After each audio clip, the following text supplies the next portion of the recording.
Muito bem, muito bem. Agora sim, gente, vamos lá, né? Fala finalmente gravando e iniciando a nossa aula então de hoje, dia 28 de julho, né? Fechando esse mês com mais uma semana. E eu tinha combinado, né, com vocês na última aula que nós hoje, devido à discussão que fizemos, que tomou bastante tempo na aula passada, que era principalmente focada no Enem, né? Nós acabamos não fazendo a análise do texto da UFMS. Então, hoje a gente começa pelo caminho oposto, né? A gente começa fazendo a análise do texto da UFMS e, posteriormente, analisamos a proposta Enem. Então, eu queria compartilhar aqui com vocês o material. E aí, eu não sei se vocês chegaram a ler o exemplo, né, que eu tinha pedido para dar uma olhadinha por conta dessa pré-análise, e aí eu faço, então, agora com vocês uma observação.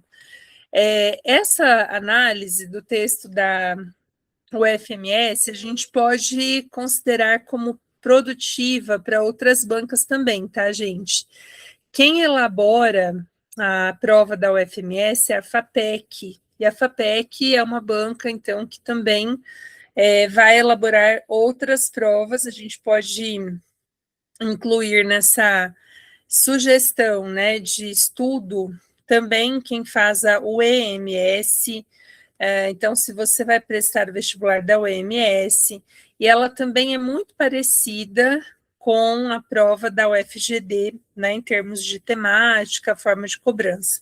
Então, dá para fazer um bom aproveitamento, né, em relação à orientação e análise aqui desse texto de nota máxima dessa banca. Vamos lá. Bom, então ele está bem no início, se vocês quiserem já abrir paralelamente, eu vou tentar expandir aqui o máximo possível, mas é fato que talvez, né, na leitura aqui da tela, você não consiga ver o quanto poderia ver bem se abrisse um pouquinho mais de perto a produção, né, o texto de nota máxima aí. Então, essa redação, ela foi uma nota máxima recente da UFMS, e o que ela tem de importante, né, o que a gente vai destacar? Alguns aspectos da estrutura e alguns aspectos, né, do desenvolvimento dos repertórios, a forma como a pessoa que tirou essa nota máxima trabalhou com as informações dentro da produção dela. Então, vamos lá. Para quem abriu o slide à parte, só para vocês se organizarem, então está no slide 7. Eu vou ampliar aqui a imagem, mas se vocês quiserem, então, também fazer essa abertura paralela, tá? Daí fica a critério de vocês. Vamos lá. Então, a gente tem 4 parágrafos, né, igualmente ao padrão Enem, sendo a divisão a mesma macroestrutura, introdução, 2 desenvolvimentos e a conclusão. Só que aí a gente vai perceber que o modo como a redação é produzida tem alguns pontos diferentes em relação ao Enem, tá?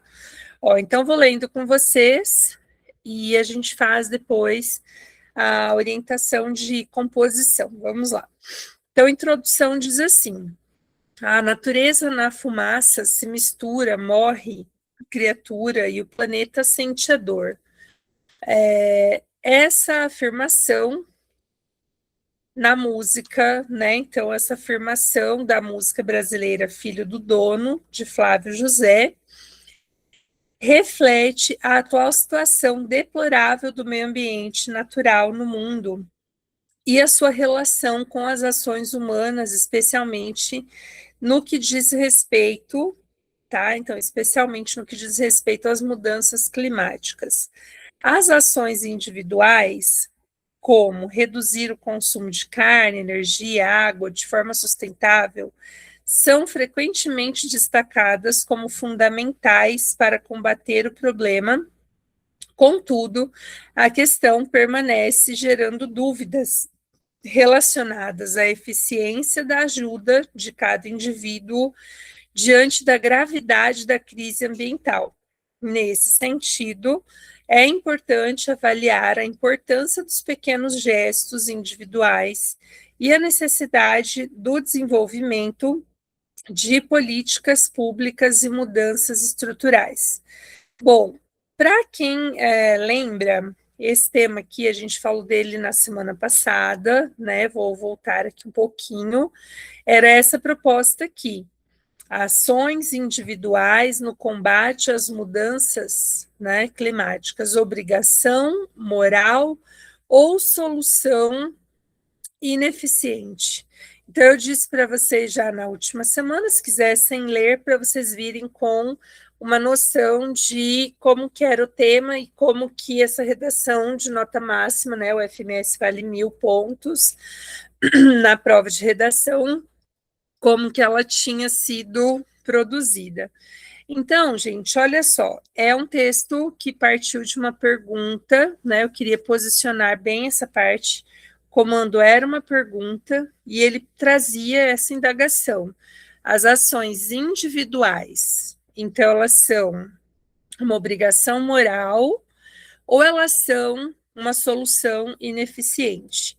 E para essa pergunta, como é que foi que essa pessoa aqui gerou uma resposta e onde que apareceu, né, essa resposta? Ó, vejam que ela diz assim, tem o repertório, ela cita, né, o trecho da música brasileira Filho do Dono, de Flávio José.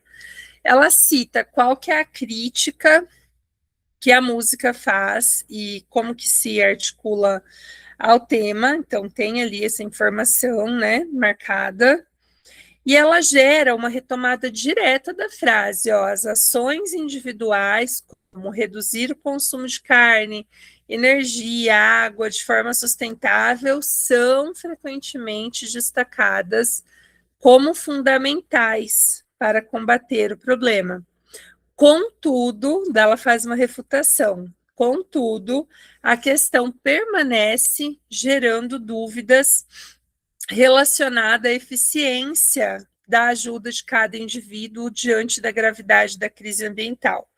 E aí ela vai fechar, né, durante o fechamento do parágrafo, é que ela evidencia o posicionamento. Ela diz assim: nesse sentido, é importante avaliar a importância dos pequenos gestos individuais e a necessidade de políticas públicas e mudanças estruturais.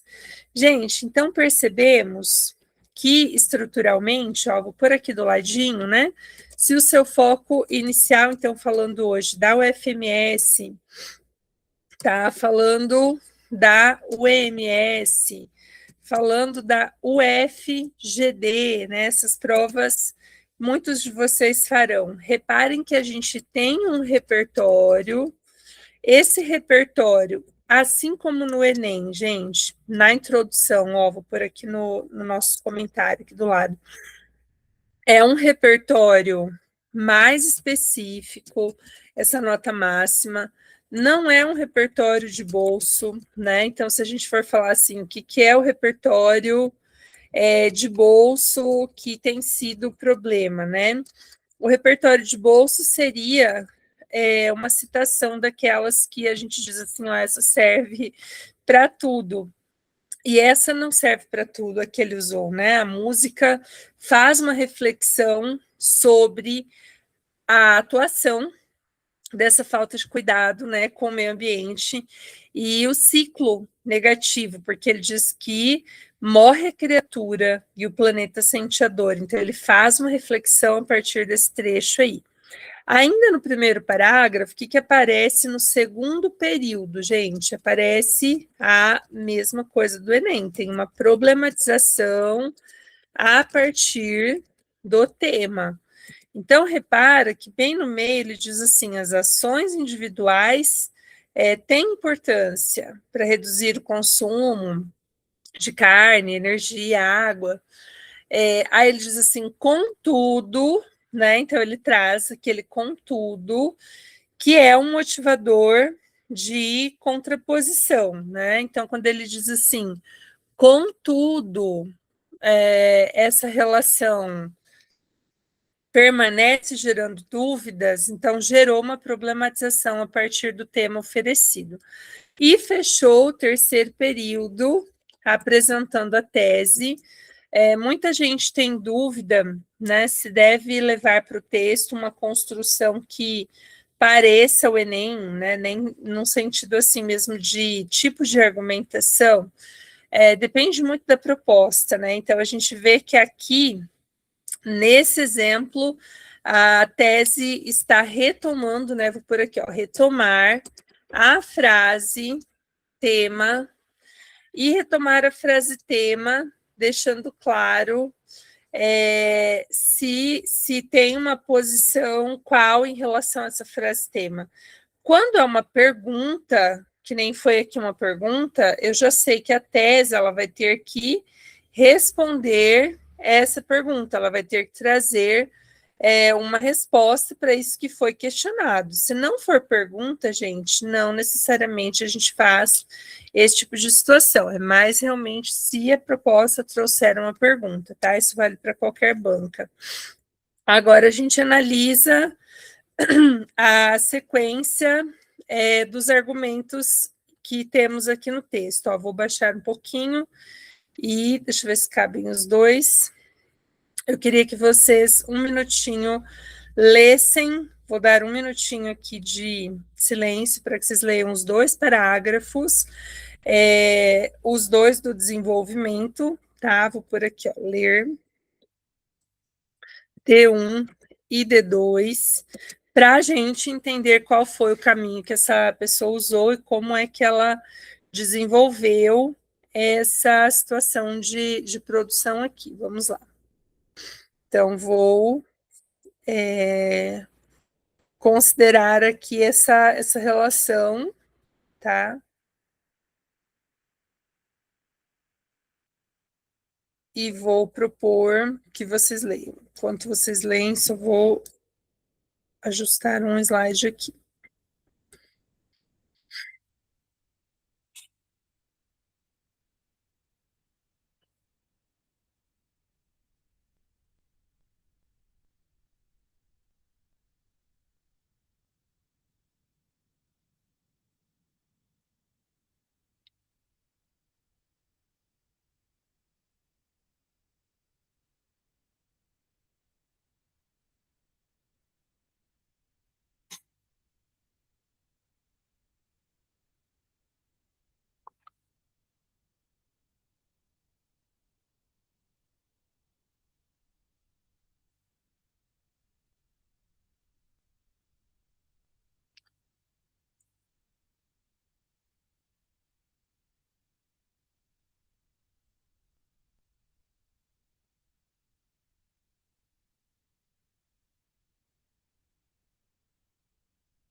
Ok, gente.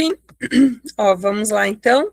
A gente conversa um pouquinho sobre a construção estrutural, então, agora. E a intenção é realmente assim, que a gente consiga fazer um esqueminha, né, de organização de leitura do que foi produzido e que isso sirva como orientação, como norte, assim, para vocês na hora de produzir o texto de vocês. Já mostro ali a proposta dessa nossa semana. Vamos lá. Bom, então ele diz assim: em primeira análise, é essencial considerar o papel das ações individuais, e aí ele diz assim: elas podem ser interpretadas como um reflexo da conscientização ambiental e um passo importante para a mudança de hábitos. Quando uma pessoa adota práticas como consumo consciente, a redução de desperdícios e o uso de transportes públicos, ela não apenas contribui diretamente para a diminuição da liberação de carbono, mas também se torna exemplo para outros, estimulando uma cadeia de mudanças positivas. E aí ela finaliza dizendo que a multiplicação de ações individuais pode criar um movimento coletivo, ainda que o impacto de cada uma delas, de fato, limitado, né? Seja de fato limitado. A moralidade dessa atitude está relacionada à responsabilidade de preservar o meio ambiente para as futuras gerações, tornando uma obrigação ética. Então, a gente fala um pouquinho primeiro dessa relação proposta, e nós vemos, vamos lá, ó, como que ela articulou, gente? Tem o em primeira análise, que é uma marcação enumerativa, é um conectivo, e ela cita o argumento, ó, então a gente vai pôr aqui nos dois desenvolvimentos, tá? Você pode pôr aí D1 e D2, então a gente vai organizar para os dois desenvolvimentos, mesma estrutura, tá? Então já coloca aí, mesma estrutura, uma média de 7 a 8 linhas em cada um dos desenvolvimentos da sua redação para o FGD, para o FMS, para o EMS, tá? Então, ela tem o conectivo, né? A gente percebe ali o conectivo e o tópico frasal. Esse tópico frasal é a ideia central, né? O argumento, é aquilo que você vai desenvolver nessa redação. Gente, reparem, vou pôr flecha aqui, mas vou pôr um asterisco para você também pôr aí. Evitar, tá? Evitar, então a gente vai pôr isso como meta, assim, evitar base Enem. Então, tudo que a gente considera muito bom para o Enem, a gente evita nas outras bancas. Então, no lugar de você pôr assim, omissão estatal, negligência por parte da mídia, a gente evita porque isso realmente traria um caráter estrutural muito típico do Enem, e não é bom, né? O bom é que a gente faça realmente uma orientação que vá além dessa relação aqui, tá? E aí, logo depois da ideia central, o que ela fez? Ó, reparem que ela diz assim, quando uma pessoa adota práticas como consumo, o que ela está fazendo nessa parte, gente? Explicação, sustentação, tá? E aí ela vai encadeando suas argumentações. Então a gente pode dizer que o que vem na sequência é o que a gente chama de sustentação do argumento. Vejam que a prioridade, ela é uma explicação, tá? Então, você pode pôr sustentação ou explicação, como ficar mais fácil para você aprender e lembrar, né? Então, minha prioridade é que você lembre, que você memorize essa organização. Reparem que nesse parágrafo, o que não tem, gente? Não tem uma comprovação por citação. Tem o quê? Um exemplo. Ela vai explicar na sequência ali que essa ideia, esse modo de agir se torna um exemplo para os outros, estimula uma cadeia de mudanças positivas. Então, tem a sustentação, que é a explicação, e o que ela apresenta logo na sequência, gente? Uma consequência, ela explica uma consequência da ideia explicada, que é o que a gente chama, tecnicamente, só vou pôr aqui para vocês lembrarem, de encadeamento lógico. Esse encadeamento lógico, ele é, então, a ligação de explicações. E aí você vai pôr uma marcação aí para mim. É durante essa parte das consequências que você está apresentando que podem aparecer os exemplos concretos, que ilustram, que exemplificam,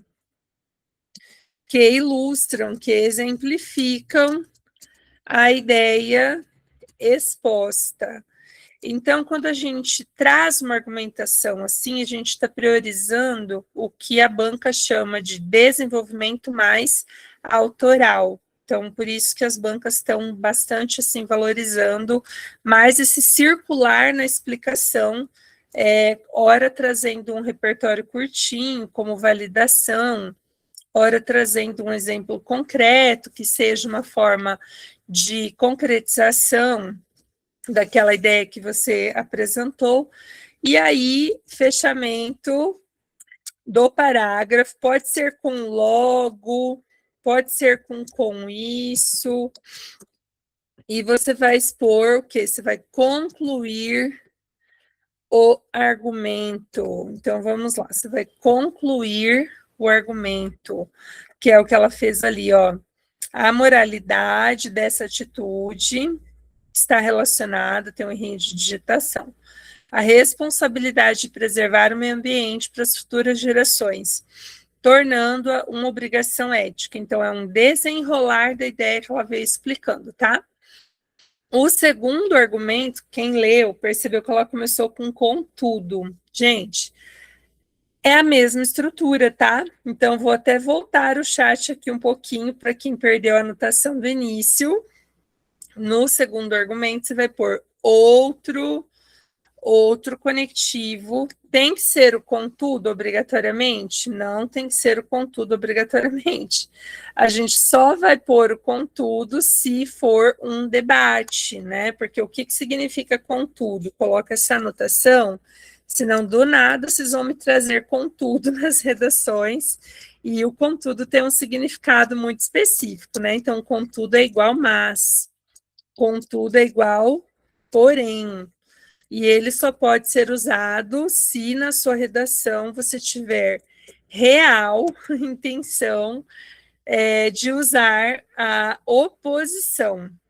Então, é bem importante que vocês tenham esse cuidado. Daí aquela diz assim, contudo, a eficiência dessas ações é questionada quando se analisa a magnitude das mudanças climáticas e os interesses econômicos que ainda predominam nas grandes indústrias e governos de todo o mundo. Embora, olha outra palavrinha importante de um possível debate. O embora, então coloca ali, ó, embora,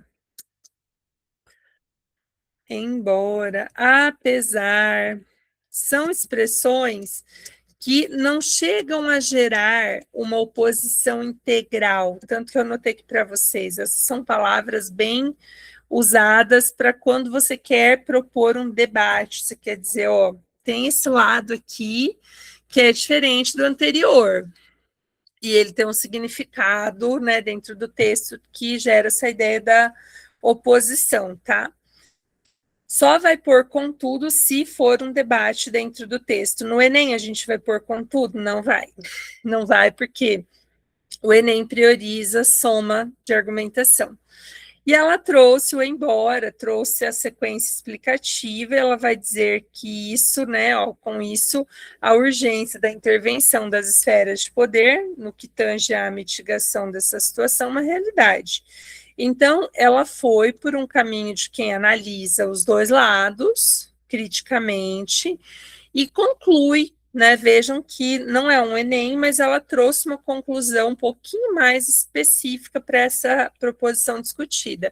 Ela diz assim, ó, portanto, é crucial que as boas atitudes individuais não sejam vistas como solução isolada, lá na frase tema, que era a tese, né? Mas sim como uma parte do esforço conjunto. Então, ela está voltando onde? No posicionamento. Vocês podem anotar aí, conectivo conclusivo, conclusão. Então, a gente tem, ó, na conclusão, para a OMS, para o FMS, de forma geral, tá? Para o FGD. Então, eu tenho o conectivo conclusivo, tem a retomada da tese, que é bem importante nessa problematização, e ela faz, olha na sequência, intervenção de órgãos como a ONU, ela vai abrir uma ideia de assim, ó, tem que ser resolvido isso. E aí ela vai expor um caminho de resolução, mas ela não fica presa a agente nacional, questões que mostrem que pareceria talvez uma redação padrão Enem. Então, realmente ela se afasta um pouquinho disso. Eu vou pôr aqui 2 caminhos para esse fechamento. Eu posso fazer só a síntese dos argumentos.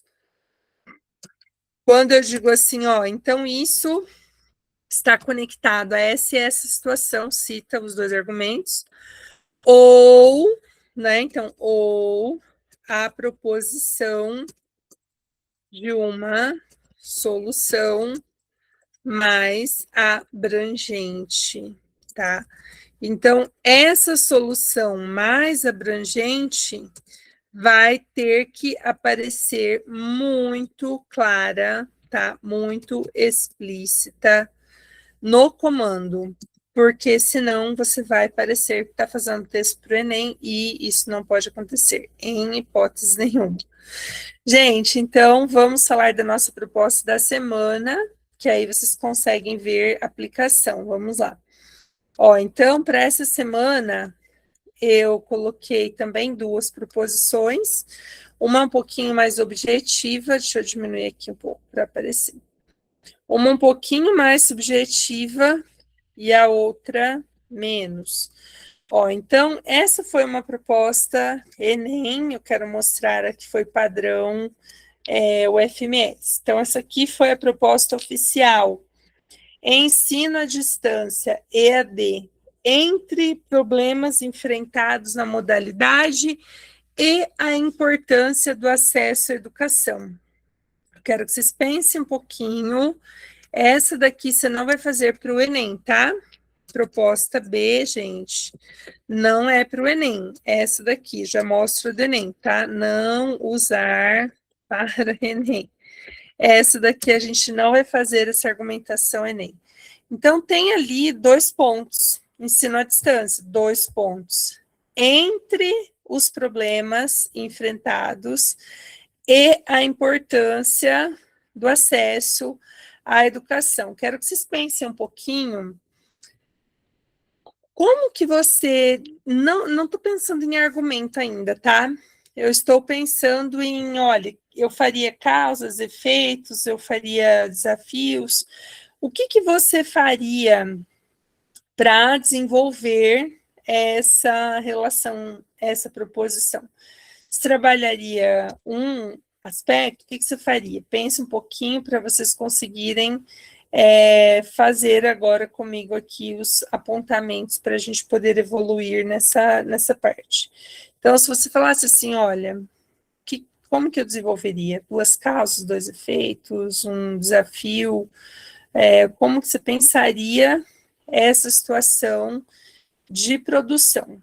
Aí agora eu quero ver vocês colocando aqui. Você acha que tem que fazer um debate? Tem que propor um lado positivo, um lado negativo? O que vocês entenderam que a proposta vai exigir de vocês? Daí a pessoa atenta vai fazer certo na prova, e a pessoa mais ou menos atenta corre um sério risco de ter uma perda, né, significativa de notas se errar a leitura do comando. Então, queria que vocês me falassem aqui, vamos lá. Estou no aguardo de alguém tentar trazer, né, o que seria a expectativa dessa produção. Eu posso ter uma tese positiva e uma negativa? Ó, a Cat está sugerindo. Que palavra que eu teria que ter entre as duas, Kathleen? Ou o pessoal que está assistindo, fala para mim se vocês pensaram aí, entre os 2 parágrafos, que conectivo que vocês colocariam para estabelecer essa dinâmica entre as 2 ideias? Sob outra perspectiva ou contudo, muito bem. Olha aí, muito bem, senhora Kathleen. Ó, então a gente está falando do ensino à distância, né? O ensino à distância é o tema, EAD, vocês podem usar a sigla, Mas é importante que na primeira vez que vocês citarem a sigla, vocês usem a escrita, né, por extenso.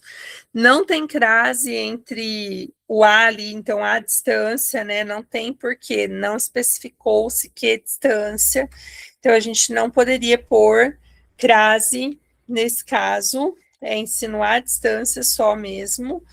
E aí, vamos pensar um pouquinho. Então, a Kathleen falou, gera um ponto positivo, sob outra perspectiva, o ponto negativo. Vocês conseguem ter um posicionamento sobre ensino à distância? O que é o EAD, gente? Não é, por exemplo, só você assistindo aula em casa de redação.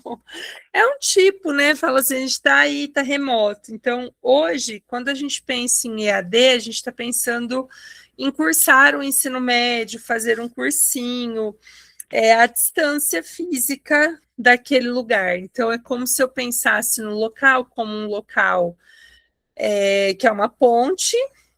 Eu estou lá, estou fazendo algo naquele espaço, mas virtualmente. Então, o que tem de problema? Então, você vai pensar nisso que a Kathleen falou. Então, você pode trazer, em um dos argumentos, você vai trazer um aspecto positivo, por exemplo, e no D2 você vai trazer os problemas enfrentados. Posso trabalhar dessa maneira. Então, assim, que tipo de benefício que tem o ensino à distância? A gente tem um país extremamente grande, desigual na distribuição, né, de acesso à educação. E quando a gente pensa, então, nessa relação, que seria inicialmente, olha, os pontos positivos, o alcance que tem, a quantidade de pessoas podem ser beneficiadas e ter acesso, de fato, a alguma formação educacional. Porém, qual que é um problema enfrentado? Daí se colocaria sob outra perspectiva, qual que seria um problema enfrentado por conta do ensino à distância? Gente, eu posso dizer que um aspecto assim, que eu acho primordial, desigualdade social, né? Então, assim, mesmo sendo à distância, muita gente não vai ter internet, não vai ter o dispositivo, né, para acessar esse conteúdo, não vai ter esses tipos de situações que auxiliem a resolver a ideia do acesso, né, a ideia do compactuar com essa relação. Então, D1, pontos positivos, sob outra perspectiva, D2, e sustentação dos problemas que isso possa gerar. Em relação à conclusão, então eu tenho que solucionar qual ponto? O ponto que eu discuti como sendo o ponto problema. Não vou propor uma necessidade de solução detalhada, ou nem vou propor, vou dizer, olha, então existe uma situação que é tal, essa relação está atrelada a qual e qual ponto de motivação, certo? Aí, do mesmo tema, deixa eu voltar aqui um pouquinho, peraí, gente. Do mesmo tema, aqui. Então, eu fiz uma pequena adaptação, né, para que a gente tivesse um tema Enem, e coloquei perspectivas da educação à distância no Brasil. Então, a ideia seria assim, bom, você acha que a educação à distância, nesse momento, e futuro, né, porque perspectivas, você acha que nesse contexto cultural, temporal, nesse momento que a gente está, quais são as perspectivas da educação à distância? Eu posso dizer que ela tem um caráter inclusivo, porque ela abre precedente para mais pessoas do que uma sala física comportaria, né? Eu posso falar, gente, do que mais? O que vocês pensaram aí? Vamos lá. Vocês destacariam algum ponto positivo, além desse que eu falei? que vocês colocariam nessa parte? Eu posso dizer que as perspectivas num parágrafo e os desafios no outro parágrafo, posso, tá? Então, perspectivas e desafios. O que se espera diante desse contexto? Qual é o argumento? Vai ser o ponto de sustentação principal. E aí você vai pensar num segundo, né? Então, quais são desafios promovidos pela educação nesse sentido? E aí você pode pensar assim, bom, então perspectivas, como que vai atingir as pessoas e como que essas pessoas estão reagindo a essas mudanças. Então, eu diria assim que é um ponto de desenvolvimento esse bem legal para o Enem, tá? Esse especificamente eu gostaria que fosse feito para o Enem. Bem, então é isso para essas duas produções. E aí, na semana próxima, a gente entra num processo de retomada detalhada do Enem, né? Então, assim, a gente vai lá para a base, vou mandar mais textos para vocês, para a gente ler, né, pontualmente, assim, os diferentes de fazer a proposição. E aí, é isso. Então, são duas propostas. O número mínimo e máximo, a Ju está perguntando da UFMS, é 20 a 30, Ju. 20 a 30, tá? Então, 20 a 30 linhas é bom, um tamanho padrão, tá bom? Gente, é isso por hora, né? Então, essa semana, fazer a proposta da UFMS, pensando num texto um pouquinho mais solto nesse sentido, e sugestão, fazer, então, esse aqui para o Enem, trabalhando nesse contexto que eu expliquei, que eu acho que vai assim fluir de uma forma bem pontual, como eles queriam realmente da sua participação. Gente, é isso. Muito obrigada, uma ótima noite para vocês. Até semana que vem. Beijinho, gente. Beijo. Obrigada. Boa para vocês. Até. Tchau, tchau.